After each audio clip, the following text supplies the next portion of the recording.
Hello everyone. So finally we are coming with a video जिसके अंदर मैं तुम्हें बताऊंगा कि अगर तुम अभी स्टार्ट करते हो तो कैसे 87% लोगों को कंपटीशन में पीछे छोड़ सकते हो। सीधा सा तरीका, राइट नाउ तुम फैब में हो। फैब से लेके नवंबर तक तुम्हारे पास जो ये अपकमिंग मंथ्स हैं उसमें अगर तुम प्लानिंग के साथ साथ कुछ ऐसे माइंड मैप बना लो या अपने माइंड को इस तरीके से ट्रेन कर लो कि आने वाले 2 to 3 मंथ्स में तुम अपना सिलेबस फिनिश कर रहे हो या फिर उसके बाद तुम अपने मॉक दे रहे हो, फिर उसके बाद सेक्शनल दे रहे हो और फिर अपने आप को एनालाइज करके कैट क्रैक कर रहे हो। ये तो होती है स्ट्रेट फॉरवर्ड जो टाइम टेबल, वो जो चीजें जो सब लोग कर रहे हैं। बट मेन पॉइंट क्या, हर वो इंसान जो ये फॉलो कर रहा है इन द एंड रिजल्ट में कन्वर्ट कर पा रहा है? तो देखने को मिलेगा तुम्हें नहीं कर पा रहे sir. There is around 3 lakh to 4 lakh learners हैं, उनमें से 1 लाख एक्टिव रहते हैं इन द एंड तक, और उनमें से भी सिर्फ 5 to 6 थाउजेंड लोग ऐसे हैं जो टॉप 20 स्कूल में जा पाते हैं। तो ऐसा क्या क्वालिटी रहता है उन 5 to 6 थाउजेंड लोगों के बीच में कि जो एक अच्छे कॉलेज में कन्वर्ट हो जाते हैं थ्रू कैट, जेट, स्नैप, ओमेट्स, जो भी है। बट क्या ही कुछ यूनिकनेस होगी, क्या ऐसा माइंडसेट रहा होगा, क्या उनका स्ट्रक्चर रहा होगा लर्निंग का, या फिर क्या लक फैक्टर इसमें है, क्या इसमें हार्ड वर्क है? तो सेंसिबल वे में देखा जाए तो smart work plus planning plus उसका एग्जीक्यूट, ये तीनों के तीनों सीक्वेंस में दिखते हैं उनकी पूरी जर्नी में। तो मैं मेक श्योर करने वाला हूं कि अगर तुम क्वांट, एलआरडीआई, वीआरसी तीनों सब्जेक्ट पे अपनी कमांड को सीक्वेंस में फॉलो करोगे तो आने वाला टाइम तुम्हारे लिए डेफिनेटली क्रैक करने वाला रहेगा। अब इस पूरे time table, journey, mock, sectional, इन सब चीजों को अगर साइड बाय किया जाए तो सबसे बेहतर या सबसे इंपॉर्टेंट क्या है?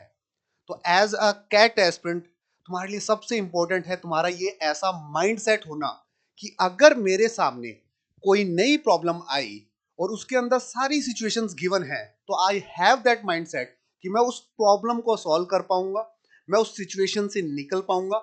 मेरे माइंड को मुझे इस तरीके से ट्रेंड करना है अपकमिंग मंथ्स में कि ऐसी कोई भी सिचुएशन मुझे सामने से मिली तो मैं ऐसे नहीं है कि उस पर गिव अप कर दूंगा या फिर उसे आइडेंटिफाई ना कर पाऊंगा। दूसरी जो बड़ी प्रॉब्लम आती है एज ए लर्नर कि तुम्हारे सामने अराउंड मान लो 100 क्वेश्चन हैं और उनमें से डुएबल क्वेश्चन 40 to 50 है। तो ना सबसे बड़ी प्रॉब्लम एज अ लर्नर ये रहेगी कि हाउ टू डिसाइड कि ये वाला करना है कि नहीं करना, स्किप करना। तो एक तरीके से ये डिसीजन मेकिंग पावर एक लर्नर के अंदर होना कि ये करना है कि नहीं करना। बहुत से लोग तुमने देखे होंगे यार, मॉक में बहुत अच्छा करते हैं, सेक्शन में बहुत अच्छा करेंगे, पूरे साल पढ़ाई बहुत अच्छे से करेंगे, सारी क्लासेस करेंगे, रिवाइज करेंगे, नोट्स बनाएंगे, एक एक टेस्ट को देखेंगे, फिर भी उनका सिलेक्शन क्यों नहीं हो पा रहा? उन सब चीजों के बीच में है सेल्फ एनालिसिस कि क्या सच में जो मैं काम कर रहा हूं, क्या सच में मैं जो चीजें सीख रहा हूं, क्या मैं उसमें इंप्रूवमेंट कर रहा हूं, क्या मेरे अंदर वो स्किल डेवलप हो रही है कि मैं किसी भी चीज को देख के अपना माइंड स्ट्राइक कर रहा हूं। क्या मैं जब मैं ब्लैंक फील करता हूं, जैसे एज अ लर्नर मैं जब ब्लैंक फील करता हूं, क्या मैं उस पॉइंट पे अपने आप को क्रॉस चेक कर रहा हूं कि मैं जब ब्लैंक फील कर रहा हूं तो उस टाइम मैं कैसे करूं, कैसे अपनी मेमोरी को शार्प करूं, कैसे अपनी कैलकुलेशन पे काम करूं, कैसे अपनी सिली एरर्स को आइडेंटिफाई करूं। ये वो इंडिविजुअल वर्क्स हैं जो हर लर्नर्स को कोई टीचर नहीं बताएगा, खुद से उसे आइडेंटिफाई करना पड़ेगा।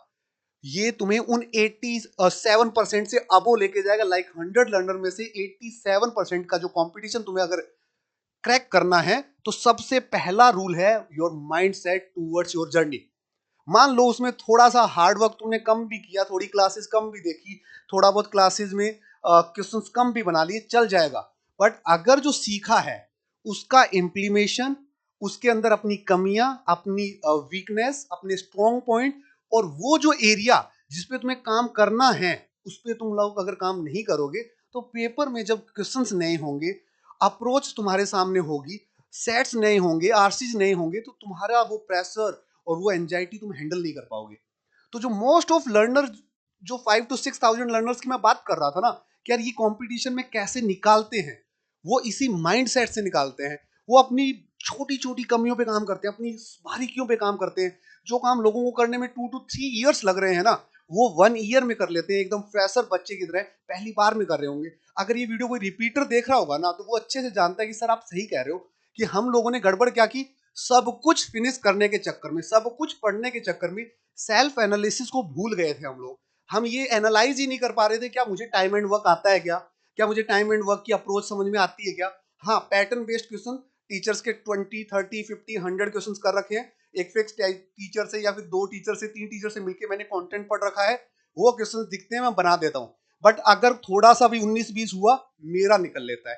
तो वो जो 19-20 का जो फर्क है ना, 90-20 का, उसे तुम्हें क्रिएशन में बेहतर करना पड़ेगा, अपने आप पे काम करना पड़ेगा। उस दौरान अगर तुम मान लो 2 क्लासेस कम करते हो, 2 मॉक भी कम देते हो, 2 सेक्शनल भी कम देते हो, चलता है। कैट कभी ये नहीं कहता कि तुमने कितनी क्लासेस देखी, कितनी मॉक दिए, किस टीचर का कंटेंट देखा, कितने तुमने नोट्स बनाए। एक्चुअल में कैट जो एग्जाम है वो देखता है कि तुमने अपने आप को कितना इंप्रूव किया डे बाय डे।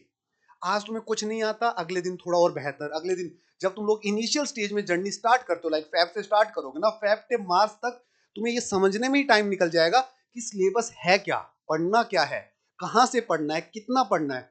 तो जो ये जो फेज होता है ना, इस फेज में 1 महीना इसमें चला जाएगा, 2 मंथ तुम्हारे इसमें चले जाएंगे। मैंने बहुत से लर्नर्स ऐसे देखे हैं, सर बहुत स्ट्रगल कर रहा हूँ, लाइव ही देखना है, रिकॉर्डेड में नहीं समझ में आ रहा। भाई अपने आप को टाइम दो, अपनी एक पेस पे पढ़ाई स्टार्ट करो। सबको सबके साथ जज नहीं करना। लाइक हर टीचर और हर बच्चे को जो प्रॉब्लम आती है, like as a learner, sir मुझे प्रॉब्लम आती है, मुझे कम समझ में आता है, तो अपनी पेस पे स्टार्ट करो। स्टार्ट रिकॉर्डिंग, रिकॉर्डिंग के साथ पोज करो, देखो वहां पे ये मीनिंग क्या है, इस बात का मीनिंग क्या है। स्टार्टिंग के 1 मंथ उसमें जाएंगे, बट आफ्टर 1 मंथ जो तुम्हारे अंदर अंडरस्टैंडिंग पावर, प्रॉब्लम को सॉल्व करने की स्किल, ये सारी धीरे धीरे धीरे धीरे डेवलप हो रही होंगी। तो मेरा ये जो सेशन लेने का एक ही मोटिव है कि ऐसे ही आंख बंद करके स्टार्ट नहीं करनी अपनी जर्नी।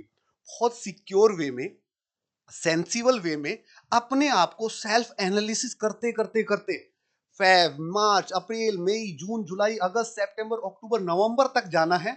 आफ्टर दैट तुम्हें जेट भी मिलेगा, स्नैप भी मिलेगा। नवंबर से लेके मार्च तक there is a 5 to 6 entrance exam. अगर तुमने अपनी इस पूरी जर्नी को बहुत सही से जिया है, प्रॉपर वे में अपनी गलतियों को एनालिसिस किया है, गलतियां रिपीट नहीं की, तो I am damn sure about that thing guys, कि आने वाले टाइम में ये चीजें जो तुम प्लान करके बैठे हो, या फिर तुम्हारा ड्रीम आईएम्स है, या फिर ड्रीम ऐसा कोई बी स्कूल है, वो कन्वर्ट होगा। बट मोस्ट ऑफ लोग क्या है, जर्नी स्टार्ट कर देते हैं, अपने आप को ये एनालाइज ही नहीं करते कि क्वांट अच्छा जा रहा है, कि वीआरसी अच्छा जा रहा है, कि एलआरडी अच्छा जा रहा है। मुझे अच्छा लग रहा है इसलिए मैं पढ़ रहा हूँ, मुझे ये टीचर बढ़िया लग रहा है इसलिए मैं पढ़ रहा हूँ। किसी के अच्छे या बुरे से कोई फर्क नहीं पड़ता। फर्क पड़ता है कि क्या तुम एग्जाम ओरिएंटेड पढ़ रहे हो, क्या एग्जाम की डायरेक्शन में पढ़ रहे हो। लगातार क्वांट पढ़ना भी बढ़िया नहीं है, लगातार आरसी पढ़ना भी बढ़िया नहीं है, लगातार एलआरडी पढ़ना भी बढ़िया नहीं है। सबको बैलेंस करके चलना पड़ेगा। क्योंकि कैट एग्जाम के अंदर सेक्शनल कट ऑफ बहुत मैटर करती है। पिछले साल भी ऐसे मेरे पास बहुत सारे लर्नर हैं जिनकी क्वांट एलआरडी निकल गई, वीआरसी नहीं निकली। ऐसी चीज वीआरसी वाले टीचर से पूछो, उनका वीआरसी क्वांट निकल गया, एलआरडी नहीं निकला। मतलब तीनों में सेक्शनल कट ऑफ करना भी अपने आप में एक मतलब चैलेंज है उन लोगों के लिए। तो मेक श्योर कि ये एरर तुम ना करो। एक बेहतर मेंटोर के साथ, एक बेहतर माइंडसेट के साथ, एक बेहतर फोकस माइंड के साथ तुम्हें चलना होगा। आज की लाइफस्टाइल में सक्सेसफुल होना इतना डिफिकल्ट नहीं है, डिफिकल्ट है फोकस रहना। क्योंकि डिस्ट्रैक्शंस बहुत है। तुम पढ़ते ऑनलाइन हो, 1 मिनट में नोटिफिकेशन आ जाता है, तुम वहां से वहां शिफ्ट हो जाते हो, फिर तुम्हारा वो 1 आवर से 5 आवर कैसे निकला तुम्हें पता भी नहीं चलता। तो ये डिस्ट्रैक्शन को तुम्हें मेंटली अपने आप को प्रिपेयर रखने के लिए थोड़ा सा मेडिटेशन कर सकते हो, या वर्कआउट कर सकते हो, वॉक कर सकते हो। बट ये जो अगला 1 साल है ना, इसको तुम्हें बेहतर तरीके से प्लान तो करना पड़ेगा। और सबकी प्लानिंग इंडिविजुअल रहेगी। कोई आके ये नहीं बता सकता कि सर आप मुझे बताओ मैं क्या प्लान करूं। नहीं, वो जो हम प्लान देते हैं ना, वो ओवरऑल प्लान्स हैं, वो ओवरऑल टॉपर्स के प्लान्स हैं, ओवरऑल टीचर्स के प्लान्स हैं। इंडिविजुअली तुम्हारा एनवायरनमेंट कैसा है, तुम किस टीचर से पढ़ते हो, क्या पढ़ते हो, तुम्हारी फैमिली, सब कुछ, ये बहुत छोटी छोटी चीजें मैटर करती हैं। बट पूरे 100% में से 90% ये मैटर करता है कि क्या तुम चाहते हो अपनी लाइफ में बदलाव। तो चाहते हो तो सबसे पहले खुद को बदलो, चीजें स्टार्ट करो, स्टार्ट डूइंग थिंग्स। और सोचो कि यार ये मेरे पे बर्डन नहीं है, मैं कैट की प्रिपरेशन कर रहा हूँ, ये बर्डन नहीं है, ये मैंने चूज किया है, मेरा डिसीजन है। और अब तुम खुद से सोचो, अगर तुम खुद के डिसीजन पे ही मेंटेन नहीं रख पा रहे हो, अपने आप को इंप्रूव नहीं कर पा रहे हो, तो कहीं ना कहीं प्रॉब्लम है। उस चीजों पे काम करना बहुत जरूरी है। इन सारी चीजों के बीच में एक चीज और ध्यान से रखना, कि जो भी सीख रहे हो एनालाइज करते जरूर रहना, कि क्या मैं उससे रिलेटेड कोई भी प्रॉब्लम आई तो मैं सॉल्व कर पा रहा हूँ। अगर मेरे पास ऐसी स्किल डेवलप हो रही है तो मैं बहुत सही डायरेक्शन में हूँ। इन सारी चीजों के बीच में अनअकैडमी की तरफ से एक ऑफर रहेगा तुम्हारे पास। ऑफर नहीं बता रहा मैं, बस ये वाला प्लान भी मैं स्कॉलरशिप के लिए बता रहा हूँ कि भाई ये स्कॉलरशिप टेस्ट है ना, सिर्फ इस चीज के लिए नहीं है कि तुम लोगों को स्कॉलरशिप की तरफ देखना है। महाराष्ट्र सीटी जिनके लिए लास्ट अपॉर्चुनिटी है 2025 प्लस कैट 25 में जो इनिशियल स्टेज में स्टार्ट करने वाले हैं, कहीं ना कहीं इस स्कॉलरशिप से अगर तुम टैलेंटेड हो या फिर तुम लोग रिपीटर्स हो तो तुम्हें कहीं ना कहीं हेल्प मिल रही होगी, प्लस अच्छे लेवल के क्वेश्चंस मिल रहे होंगे। स्कॉलरशिप टेस्ट से तुम्हें ये कुछ अवार्ड्स भी मिल रहे होंगे, तो राइट नाउ जाके एनरोल कर सकते हो। अनअकैडमी राइट नाउ वेट कर रहा है कि तुम लोग अपनी प्रिपरेशन हम लोगों के साथ स्टार्ट करो। होप सो कि जो मैंने 5 to 6 मिनट के अंदर जो डिस्कशन रखा है कि हाउ टू कॉम्पीट और अपना माइंडसेट कैसे बेहतर रखे, कैसी कैसे कौन कौन सी चीजों पे काम करे, अगर सही लगा हो तो इस वीडियो को लाइक शेयर सब्सक्राइब कर देना। अपने वैल्यूबल कमेंट जरूर बता के जाना। आने वाले टाइम में मैं और बेहतर वीडियो तुम्हारे लिए लेके आऊंगा, चाहे वो अकेडमिक हो चाहे नॉन अकेडमिक हो। मैं हमेशा जब भी स्क्रीन पे आऊंगा तो ये मेक श्योर करूंगा कि वो तुम्हारी पूरी इस जर्नी में कोई वैल्यू एडिशन करे और कहीं ना कहीं प्रोडक्टिविटी निकल के आए, वो रिजल्ट में तुम्हारे दिखे, वो तुम्हारे एटीट्यूड में दिखे। ठीक है, इन सारी चीजों के बीच में आज के लिए इतना ही, और मिलते हैं जल्दी। तब तक के लिए bye bye, take care guys, see you soon. ध्यान रखो, पढ़ते रहो, कोई भी प्रॉब्लम हो तो हम लोग तुम्हारे साथ हैं टिल एंड। चलो बाय, टेक केयर गाइस।